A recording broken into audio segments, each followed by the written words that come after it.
વિદ્યાર્થી મિત્રો, આ વિડીયોમાં આપણે ધોરણ 9 ઇંગ્લિશના વાર્ષિક પરીક્ષાના ઈમેલ રાઇટિંગના જે ટોટલ 5-6 છે ક્વેશ્ચન્સ એના સોલ્યુશનો જોઈશું. બરાબર, 6 છે ટોટલ. તો વિદ્યાર્થી મિત્રો, વિડીયો પૂરેપૂરો જોવાનો છે અને ખાસ જો તમે હજુ પણ ચેનલ સબસ્ક્રાઈબ નથી કરી તો જલ્દીથી કરી લો. ડિસ્ક્રિપ્શનમાં તમને ગણિતનું આખું સોલ્યુશન મળશે, જેમાં તમે પૂરેપૂરું ગણિત બેઝિક લેવલે શીખી શકશો. ઓકે, તો જોવાનું ના ભૂલતા. હવે જો અહીંયા પહેલો question, right an email in about 30 word. 30 શબ્દોમાં તમારે લખવાનો છે, માત્ર 30 શબ્દ. ટુ યોર ફાધર, તમને ઈમેલ એડ્રેસ આપેલું છે પપ્પાનું. Telling him about your life in the hostel. તમારે જો ઈમેલમાં ટોટલ 3 વસ્તુ છે. એક તો ટુ છે, એમ તો 4. ટુ પહેલાં સમજી લો. બરાબર, ઈમેલ એટલે તમને ખબર પડે કે આનો શું કોન્સેપ્ટ હોય છે. બરાબર, તો જો એક તો ટુ હોય. ટુ એટલે આપણે જેને મોકલવાનું છે એનું સરનામું, એટલે કે ઈમેલ એડ્રેસ. ફ્રોમ એટલે જે મોકલે છે એનું. બરાબર, આ કોનું છે? ટુ, જેને મોકલવાનું છે એનું. ફ્રોમ, જે મોકલે છે એનું. સબ્જેક્ટ, કે ભાઈ ઈમેલ શા માટે મોકલે છે. બરાબર, રીઝન શું છે, કારણ શું છે એ. પછી આવશે તમામ જે માહિતી છે એ, કે ભાઈ તમારું ઈમેલ, મેઇન, ટેક્સ્ટ અને છેલ્લે રિગાર્ડ્સ કરીને તમારું નામ. ઓકે, સિમ્પલ, ખબર પડી ગઈ, એકદમ ઇઝી છે. બરાબર, જો જેમ કે અહીંયા શું કહે છે તમે સમજો પહેલાં. બરાબર, પહેલાં આ બધું ક્લિયર કરી દઈએ એટલે થોડું તમે ડિટેલમાં જોઈ શકો. હવે તમારે જે આ ઈમેલ છે એ ટોટલ 30 શબ્દોમાં લખવાનો છે. બરાબર, 30 ઓનલી. તો પહેલાં તો તમારે આમાં જો ટુ ફ્રોમ તમે લખશો અને સબ્જેક્ટ લખશો એ ટોટલ 1.5 માર્ક્સ તમને મળી શકે. 1 માર્ક્સ તો મિનિમમ તમને મળવો જોઈએ મારા મતે. જુઓ, હવે આમાં ઓલમોસ્ટ અહીંયા જે ક્વેશ્ચન છે એમાં બધામાં ટુના ઈમેલ એડ્રેસ આપેલા છે, તો ફ્રોમના તમારે જાતે બનાવવા પડે. બરાબર, હવે તમને ઈમેલ એડ્રેસ બનાવતા તો તમને આવડે, ઇઝી જ છે. રાઈટ, કે ભાઈ અહીંયા પહેલાં તો યુઝર નેમ, આને યુઝર નેમ કહેવાય. આ જે છે @ ઓકે, આ છે gmail.com, એ હોસ્ટ નેમ છે ટેકનિકલ ભાષામાં. ટૂંકમાં જે ઈમેલ એડ્રેસ પ્રોવાઈડ કરે એનું વેબસાઇટનું નામ હોય. તો અહીંયા gmail.com, yahoo.com અલગ અલગ આવે. બરાબર, તો તમારે અહીંયા gmail.com તમે યાદ રાખી શકો. અહીંયા કંઈ સ્પેસ નહીં આવે, એટલે કે જગ્યા નહીં છોડો, લાઇન્સ લખવાનું રહેશે. બરાબર, તમે સિમ્પલ યાદ રાખી શકો તમારું નામ અથવા કોઈ બીજાનું નામ અને 001 અથવા 112. બરાબર, એવી રીતે. તો ચલો, અહીંયા તમારે લખવાનું છે પહેલાં તો ટુ, કોને મોકલવાનો છે? dave005@gmail.com. બરાબર, પછી ફ્રોમ કોણ મોકલે છે? તો mohan04@gmail.com. સબ્જેક્ટ શું છે? કે જો અહીંયા સબ્જેક્ટ તમને આપેલો છે telling him about your life in the hostel, તો શું આવશે? Update about life in the hostel. Okay, તો પહેલું આપણે hello papa, how are you papa, I hope you are fine. બરાબર, હવે જો હાઉ આર યુ અને આઈ hope you are fine, I am fine here, આ 3 વાક્ય એવા છે કે તમે ઘણા બધા ઈમેલમાં યુઝ કરી શકો. રાઈટ, અંકલને, આંટીને ગિફ્ટ માટે કોઈ પણ ઈમેલમાં આ 3 વાક્ય ઇઝીલી, એટલે તમે આ 3 યાદ રાખી શકો. કે ભાઈ કેમ છો તમે? મને આશા છે તમે સારા હશો, હું અહીંયા મજામાં છું. I just wanted to let you know that life in the hostel is going well. કે ભાઈ મારે બસ એટલું કહેવું છે કે મારું જે જીવન છે હોસ્ટેલનું, મતલબ લાઈફ છે, બહુ સારી જાય છે. Making new friends, enjoying activities and learning a lot. કે નવા મિત્રો બનાવું છું, એન્જોય કરું છું અને બહુ શીખું છું. Miss you. બસ આટલો સિમ્પલ 30 શબ્દો થઈ જશે આટલામાં. ઓકે, વધારે લખવું તમે લખી શકો. હા, હવે જોઈએ સેકન્ડ ઈમેલ. તો અહીંયા તમારે તમારા ફ્રેન્ડને ઈમેલ લખવાનો છે mauli007@gmail.com પર. શેના માટે? તો telling him or her that you will not be able to attend school as you are not well. કે ભાઈ સ્કૂલ તમે અટેન્ડ નહીં કરી શકો કારણ કે તમે સારા નથી, તમારી તબિયત સારી નથી, તો એના માટે આપણે ઈમેલ કરવાનો છે. તો ટુમાં આવશે જે આપેલું છે ઈમેલ એડ્રેસ. ફ્રોમમાં રાહુલ, અહીંયા તમારું નામ લખી શકો ગમે તે, પછી આપણે ઈમેલ એડ્રેસ બનાવ્યું છે. સબ્જેક્ટમાં આવશે I will not attend school, કે ભાઈ હું સ્કૂલ અટેન્ડ કરીશ નહીં. ઓકે, તો hey Maulik, I am sick today, I will not be able to attend school due to fever today. કે ભાઈ તાવ આવ્યો છે એટલે આજે સ્કૂલ નહીં આવી શકું. So please tell our class teacher that I will not come school. Please take notes of all lectures, કે ભાઈ બધા લેક્ચરની નોટ લઈ લેજો. If possible send me on email, કે ઈમેલમાં તમે મને મોકલજો. I hope I will be fine સૂન.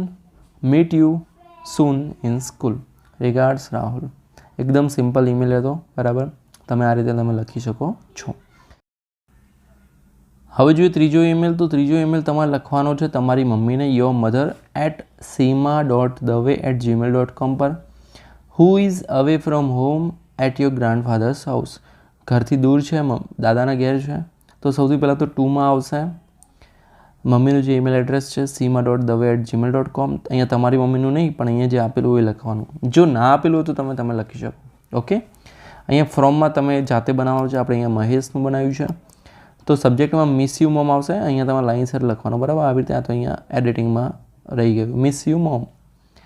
તો હાય મોમ અથવા હેલો મોમ એવી રીતે લખી શકો તમે. How are you mom, I miss you so much. કેમ છો મમ્મી, હું બહુ તમને મિસ કરું છું.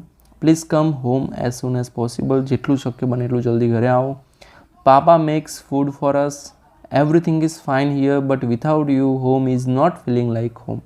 કે પપ્પા અમારા માટે ખાવાનું બનાવે છે, બધું સારું છે, પણ ઘર એ ઘર નથી લાગતું તમારા વગર. એમ પણ જ્યારે મમ્મી ઘરે હોય ત્યારે આપણને એટલી વેલ્યુ ના હોય, પણ જ્યારે ઘરની બહાર જાય એક દિવસ પણ, ત્યારે તમને ખબર પડે કે કેટલી વેલ્યુ છે. કારણ કે ઘણા બધા કામ આપણે અટકી પડે, રાઈટ. તો પછી કે હાઉસ ગ્રાન્ડફાધર બી દાદા કેવા છે. I want to meet him too. મારે એમને પણ મળવું છે. Send me email as soon as possible. Love you. કે ભાઈ ઈમેલ મોકલજો, તમે આનો જવાબ મોકલજો. Love you. રિગાર્ડ્સ મહેશ. બરાબર. યોર સન મહેશ એવું પણ તમે લખો, તમે લખી શકો. ત્યારબાદ ચોથો તમારે અહીંયા તમારી આંટને મોકલવાનો છે સરલા મહેતાને @gmail.com. Thanking her for a birthday gift. તમને બર્થડે ગિફ્ટ આપી છે એનું થેન્ક યુ કહેવા માટે. તો પહેલું તો ઈમેલ એડ્રેસ 2માં આવશે સરલા મહેતા @gmail.com. અહીંયા ફ્રોમ નમન મહેતા. નમન મહેતા આપણે નવું બનાવ્યું ઈમેલ એડ્રેસ અહીંયા આપેલું નથી, બરાબર. સબ્જેક્ટમાં આવશે thank you for the birthday gift.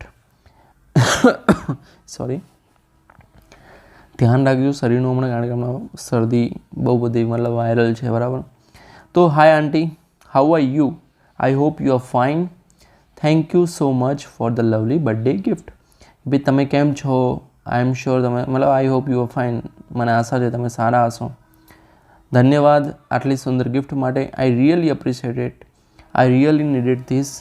I really got surprised and happy with this amazing gift. You are the best. Regards, નમન. ઓકે, સિમ્પલ ઈમેલ હતો. ત્યારબાદ પાંચમો તમારે અંકલને લખવાનું છે umesh.modi@gmail.com પર. Seeking his advice on what you should do after your board exam. કે તમારે પરીક્ષા બોર્ડ એક્ઝામ પછી શું કરવું એની એડવાઇસ માટેનો તમારે ઈમેલ એડ્રેસ લખવાનો છે. ઓકે. તો અહીંયા 2માં આવશે જે umesh.modi@gmail.com. અંકલ જોડે એડવાઇસ લેવાની છે, બરાબર. આપણે જાતે બનાવ્યું નિમિતા મોદી. હવે સબ્જેક્ટમાં શું આવશે ભાઈ? સિકિંગ એડવાઇસ પોસ્ટ એક્ઝામ્સ, બરાબર. કે ભાઈ એડવાઇસ જોઈએ છે પરીક્ષા પછી શું કરવું એના માટે. તો hi uncle, how are you? I hope you are fine. I want your advice regarding what I should do after my board exam. કે ભાઈ કેમ છો? મને આશા છે તમે સારા હશો. મારે એડવાઇસ જોઈએ છે કે ભાઈ મારે શું કરવું જોઈએ બોર્ડ એક્ઝામ પછી. Could you please share your advice with me. તમે મને થોડી સલાહ આપી શકો. I want to discuss some ideas with you regarding this. મારે કેટલાક આઈડિયા પણ ડિસ્કસ કરવા છે. I hope you send me email as soon as possible with advices. કે અલગ અલગ એડવાઇસ સાથે તમે મને ઈમેલ મોકલશો એવી મને આશા છે. રિગાર્ડ્સ નિમિતા. ત્યારબાદ છઠ્ઠો ઈમેલ. ઓકે, કે write an email in about 30 words to your uncle. અંકલનું ઈમેલ એડ્રેસ આપેલું છે. Telling him about a music concert that you attended. તો 2માં આવશે આ ઈમેલ એડ્રેસ jatin.vakharia@gmail.com. તો આપણે બનાવી દીધું ફ્રોમ nitin.vakharia@gmail.com. ઇઝી જ છે ઈમેલ એડ્રેસ બનાવવું. આના સિવાય તમે ગમે તે બનાવી શકો, એવું નહીં કે આવું છે. ગમે તે બનાવી શકો, ગમે તે એટલે ગમે તે. Amazing music concert. સબ્જેક્ટમાં આવશે amazing music concert. Hello uncle, how are you? I hope you are fine. Wanted to tell you about the amazing music concert I went to. કે મારે તમને કહેવું છે કે હું એક સરસ જબરદસ્ત મ્યુઝિક કોન્સર્ટમાં ગયો હતો. બરાબર. It was so much fun કે બહુ જ મજા આવી. Wish you were there too કે મને એવી ઈચ્છા હતી તમે કદાચ ત્યાં હોત. Can't wait to share more details. બરાબર. ત્યારબાદ રિગાર્ડ્સ નીતિન. બસ નાના નાના ઈમેલ છે બરાબર, 30 શબ્દોના. એક ગુણ આમાંથી જવો ના જોઈએ. ચેન્જ ધ ટેક્સ્ટનો વિડીયો, પછી ડાયરેક્ટ ઇનડાયરેક્ટનો વિડીયો નીચે તમને ડિસ્ક્રિપ્શનમાં મળી જશે. પ્લેલિસ્ટ જે ગણિતનું છે એમાં જ બધું મળી જશે, તો જોવાનું ના ભૂલતા. અને આ જે ઈમેલ એડ્રેસ છે કેટલાક છે એ તમારી પ્રેક્ટિસ માટે, મતલબ અહીંયા મેં આન્સર લખ્યા છે, તમે આના સિવાયના પણ આન્સર આવે, એવું નહીં કે સ્પેસિફિકલી આ જ આન્સર હોય. બરાબર. ઓકે. તો વિદ્યાર્થી મિત્રો, આઈ એમ શ્યોર આ વિડીયો તમને મદદરૂપ થયો હશે. જો થયો વિડીયો લાઇક કરો, ચેનલને સબસ્ક્રાઈબ કરો. ફરી મળીએ નેક્સ્ટ વિડીયોમાં. ત્યાં સુધી good bye, take care, all the best.